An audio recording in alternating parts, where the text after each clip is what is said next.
में। यहाँ सीनियर ने फ्लेयर छोड़ी और सभी ने अपना निशाना लगाया, लेकिन कोई भी टारगेट को हिट नहीं कर सका। बाकी सबने तो गोली चला दी थी। अब यहाँ सिर्फ मिकोला ने गोली नहीं चलाई। वो समझ जाता है कि फ्लेयर की रोशनी में डायरेक्ट निशाना लगाना पॉसिबल नहीं है। इसलिए जब सीनियर ने फ्लेयर छोड़ा था तो उसने गोली चलाने के बजाय फ्लेयर की रोशनी में अपने टारगेट की दूरी का अंदाजा लगाया और अपनी मैथ की नॉलेज को यूज करके एक परफेक्ट शॉट मारा। ये देखकर उसका सीनियर और बाकी सोल्जर्स हैरान रह गए। ये टास्क आज तक किसी ने भी कंप्लीट नहीं किया था, सिर्फ मिकोला ने कर दिखाया। सीनियर मिकोला से काफी इंप्रेस हुआ और उसे उसका मन चाहा कोड नेम रेवन दे दिया। ऐसे ही दिन बीतते गए और मिकोला जी जान से अपनी ट्रेनिंग में लगा रहा और फाइनली वह दिन भी आ गया जब उनकी ट्रेनिंग का रिजल्ट आने वाला था। यहाँ कर्नल ने मिकोला को सल्यूट किया और उसे बताया कि उसने इस टेस्ट को पास कर लिया है। थोड़े दिनों बाद कर्नल मिकोला के पास आता है और उससे कहता है कि वह अपना सामान पैक कर ले क्योंकि उन्हें एक मिशन पर जाना है। खबर आई है कि कुछ रशियन सोल्जर्स ने एक चेक पोस्ट पर कब्जा कर लिया है और यहाँ से असली कहानी शुरू हुई। जल्दी मिकोला की टीम इस लोकेशन पर पहुंच गई और अपना निशाना लगाकर बैठ गई और अभी यह लोग उन रशियन सैनिकों को मारने ही वाले थे कि तभी उन्हें दूर एक गाड़ी दिखाई दी जो चेक पोस्ट की तरफ बढ़ती जा रही थी, जिसकी वजह से कर्नल सबको शूट न करने के लिए बोलता है। उधर रशियन सैनिकों ने गाड़ी को रोक लिया और अंदर मौजूद लोगों से बाहर आने को कहा। उन्होंने उनके पासपोर्ट्स को चेक किया और पूरी गाड़ी की भी तलाशी ली और जब सब ठीक रहा तो उन सैनिकों ने उन्हें जाने की परमिशन दे दी, लेकिन उनके पासपोर्ट्स को अपने पास रख लिया। जब उन लोगों ने पासपोर्ट वापस मांगा तो उन सैनिकों ने उन्हें खूब मारा। यह सब देखकर कर्नल ने अपने सैनिकों को फायर करने का ऑर्डर दिया तो एक ही झटके में सभी स्नाइपर्स अपने अपने टारगेट्स को निपटा देते हैं और इस तरह से उनका पहला मिशन कंप्लीट हुआ। मिशन के बाद जब सभी बेस पर लौटे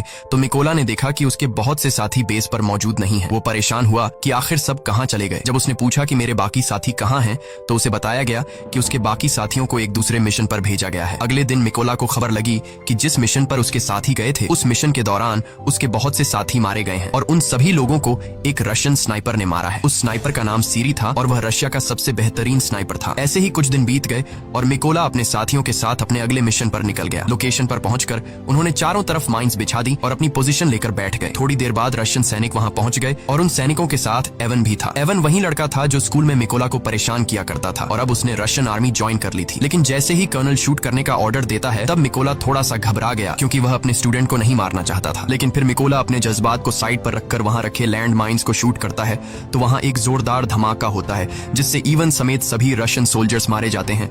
सब कुछ कंट्रोल होने के बाद कर्नल गुस्से में मिकोला से पूछता है कि जब मैंने शूट करने का ऑर्डर दिया तो तुम क्या सोच रहे थे, जिस पर मिकोला जवाब देता है कि उन रशियन सोल्जर्स में मेरा एक स्टूडेंट भी था, मैं उसे नहीं मारना चाहता था। यहाँ कर्नल ने मिकोला को समझाया कि उसे इवन की मौत का जरा भी दुख नहीं होना चाहिए क्योंकि यहाँ वो तुम्हारा स्टूडेंट नहीं बल्कि तुम्हारा दुश्मन था और रशियन आर्मी को ज्वाइन करना इवन का अपना फैसला था, इसलिए तुम्हें उसके लिए बुरा मानने की जरूरत नहीं। मिशन पूरा करके ये सभी अपने बेस कैंप पर लौट आए। कर्नल को मिकोला पर पूरा भरोसा था। वो अपना ज्यादातर वक्त मिकोला के साथ बिताता था। यहाँ कर्नल ने मिकोला को अपनी फैमिली फोटो दिखाई और उससे बताया कि उसकी फैमिली में 3 लोग हैं। उसकी दोनों बेटियां इस बात से अनजान हैं कि उनके पिता एक सोल्जर हैं। मैंने उन्हें बताया है कि मैं बिजनेस करता हूँ और मेरी वाइफ ने भी आज तक मेरे बारे में बच्चों को नहीं बताया कि मैं एक सोल्जर हूँ। यहाँ मिकोला ने भी कर्नल को अपनी पूरी कहानी बताई कि किस बेदर्दी से रशियन सैनिकों ने उसकी वाइफ को मार डाला। इस दौरान मिकोला काफी इमोशनल भी हो गया, लेकिन कर्नल ने उसे संभाल लिया। अगली सुबह ये सभी अपने अगले मिशन पर निकल गए। ये मिशन काफी इंपॉर्टेंट था क्योंकि उन्हें खबर मिली थी कि रशियन सोल्जर्स का एक ग्रुप उस रास्ते से गुजरने वाला है। कर्नल और मिकोला जल्दी से लोकेशन पर पहुंचे और अपनी पोजीशन लेकर बैठ गए। थोड़ी देर बाद उन्हें 2 रशियन सैनिक दिखे जो अपनी बाकी की टीम का इंतजार कर रहे थे। यहाँ मिकोला ये नोटिस करता है कि उनमें से एक सैनिक वो है जिसने उसकी वाइफ को गोली मारी थी और वो मिकोला के ठीक निशाने पर था। यहाँ मिकोला ने गोली चलाने की परमिशन मांगी पर कर्नल ने ऐसा करने से मना कर दिया। अब मिकोला गुस्से से लाल हो रहा था क्योंकि सामने खड़े सोल्जर ने उसकी वाइफ को मारा था और उसने आर्मी को ज्वाइन भी इसलिए किया था ताकि वो अपनी वाइफ का बदला ले सके। इसलिए उसने दोबारा से फायर करने की परमिशन मांगी पर एक बार फिर कर्नल ने ऐसा करने से मना कर दिया। लेकिन अब मिकोला अपने जज्बात पर काबू नहीं रख पाया और उसने गोली चला दी। गोली लगने से उस सोल्जर की तुरंत मौत हो गई। लेकिन बुरी बात ये थी कि रशियन सोल्जर्स को उनकी लोकेशन का पता चल गया। कर्नल मिकोला से कहता है ये तुमने क्या कर दिया। लेकिन सबसे बुरी बात ये थी कि रशिया का सबसे खतरनाक स्नाइपर जिसका नाम सीरी था वो भी अपनी पोजीशन लेकर बैठा हुआ था और अब उसे भी उनकी लोकेशन का पता लग गया था। कर्नल भी ये बात जानता था कि सीरी पास ही है, इसलिए वो सीरी की तलाश करने लगा। लेकिन इससे पहले कि वो उसकी लोकेशन को जानता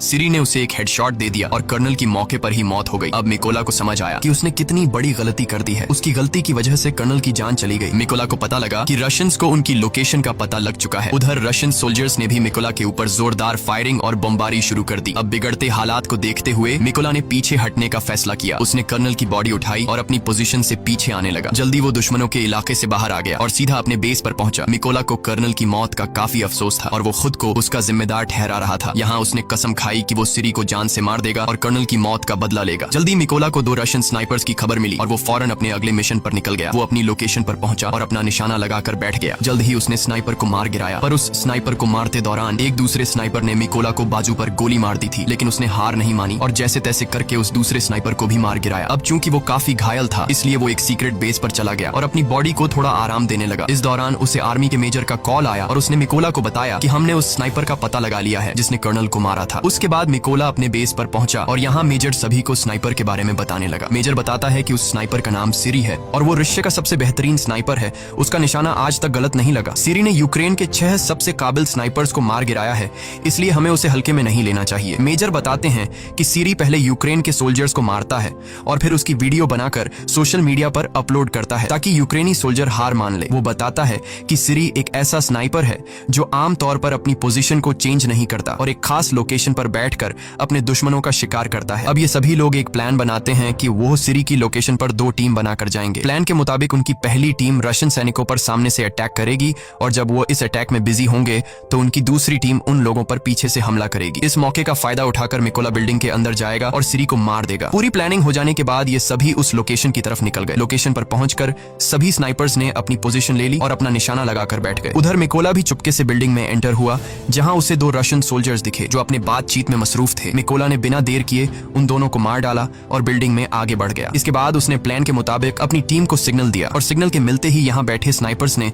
सभी सोल्जर्स को मार डाला। उधर सिरी ने यह नोटिस किया कि उसका कोई भी साथी उसे रिपोर्ट नहीं कर रहा है। उसे कुछ गड़बड़ महसूस हुई, इसलिए वो बिल्डिंग के छत पर चला गया जहां पहले से रशिया का एक स्नाइपर मौजूद था। लेकिन ऊपर जाकर जब उसने स्नाइपर को देखा तो वो स्नाइपर मर चुका था। ये देखकर उसके दिल में घबराहट बढ़ने लगी और अब सिरी को एहसास हुआ कि यूक्रेन के सोल्जर्स ने उसे चारों तरफ से घेर लिया है। उसने अपने बेस पर बैकअप के लिए कांटेक्ट किया, लेकिन बैकअप टीम को उस तक पहुंचने में अभी 10 मिनट और लगने वाले थे। ये सुनकर वो फटाफट से अपनी पोजीशन पर आया और यूक्रेनी सैनिकों को ढूंढने लगा। लेकिन तभी उसने सामने टेबल पर रखा एक छोटा सा स्टैच्यू देखा जो असल में उसके बाहर जाने के बाद मिकोला ने रखा था, जो उसे उसकी वाइफ ने दिया था। अभी सिरी कुछ सोच पाता कि तभी मिकोला ने उस पर हमला कर दिया और उसे चाकू मार मार कर उसकी जान ले ली। लेकिन इस हाथापाई के चलते बिल्डिंग में मौजूद दूसरा स्नाइपर थोड़ा अलर्ट हो गया, लेकिन अभी वो कुछ कर पाता उससे पहले मिकोला ने उसके पास से ग्रेनेड फेंक दिया और उस धमाके में ये आखिरी स्नाइपर भी मारा गया। थोड़ी देर बाद सिरी की बुलाई बैकअप टीम भी बिल्डिंग तक पहुंच गई, लेकिन वो इस बात से अनजान थे कि सिरी अब मर चुका है। इसीलिए जब उन्होंने सिरी को कॉल किया तो कॉल उधर मिकोला ने उठाया और उनसे कहा कि वो सभी मरने वाले हैं और इतना कहकर उसने ट्रक के ड्राइवर को शूट कर दिया। अब गोली चलते ही रशियन सोल्जर्स में हलचल मच गई और वो सभी ट्रक के बाहर कूद गए। लेकिन वो इस बात से अनजान थे कि यूक्रेनियन स्नाइपर्स उन पर घात लगाकर बैठे हुए थे। यहाँ यूक्रेनी सैनिकों ने जोरदार शूटिंग शुरू कर दी और एक एक रशियन को चुन चुन कर मारा। इस मिशन के थोड़े दिनों बाद निकोला अपनी वाइफ की कब्र पर गया, क्योंकि उसने उससे जो वादा किया था वो अब पूरा हो चुका है। उसने उन सभी लोगों को मार दिया है जिन्होंने उसकी वाइफ और कर्नल को मारा था। यहाँ मिकोला ने कसम खाई कि वो आखिरी दम तक अपने देश की सेवा करता रहेगा और इतना कहकर वो वहां से चला गया। और इसी के साथ ये फिल्म खत्म हो जाती है। अगर वीडियो आपको अच्छी लगी हो तो हमारे चैनल को सब्सक्राइब और वीडियो को लाइक जरूर कीजिएगा।